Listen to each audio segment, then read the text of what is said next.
मेरे पाकिस्तानियों, मैं इस वक्त इस्लामाबाद की अदालत जा रहा हूँ। बदकिस्मती से एक्सीडेंट हुआ, मैं थोड़ा लेट हो गया हूँ। मैं आप सबको बताना चाहता हूँ कि इन्होंने पूरा प्लान बनाया हुआ है मुझे अरेस्ट करने का, और इससे साबित हो जाती है इनकी बदनीयती। मैं इस्लामाबाद की अदालत में पहले भी जा रहा था। इन्होंने जो मेरे घर के ऊपर हमला किया, वो ये मकसद नहीं था कि मुझे इस्लामाबाद की अदालत में पेश करना।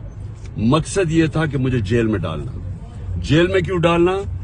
क्योंकि लंदन प्लान का हिस्सा है कि मुझे जेल में डालो। ये नवाज शरीफ की ये उसकी डिमांड है कि इमरान खान को जेल में डालो और इलेक्शन में वो हिस्सा ना ले सके, और ये फिर वही करने जा रहे हैं। अभी मुझे पता है कि मुझे अरेस्ट कर रहे हैं। मैं सिर्फ बताना चाहता हूं कि मैं रूल ऑफ लॉ में मानता हूं, कानून में मानता हूं। पता होते हुए मैं जा रहा हूं, लेकिन मैं कौम को बताना चाहता हूं कि ये बेनकाब हो गए हैं। ये जो लोग ऊपर बैठाए हुए हैं, ये चोर और डाकू और जिन्होंने बैठाए हैं, ये बेनकाब हो गए हैं कि इनकी नीयत क्या है। नीयत कभी इस मुल्क में कानून नहीं थी। इसमें जंगल का कानून नाफिज किया हुआ है इन्होंने।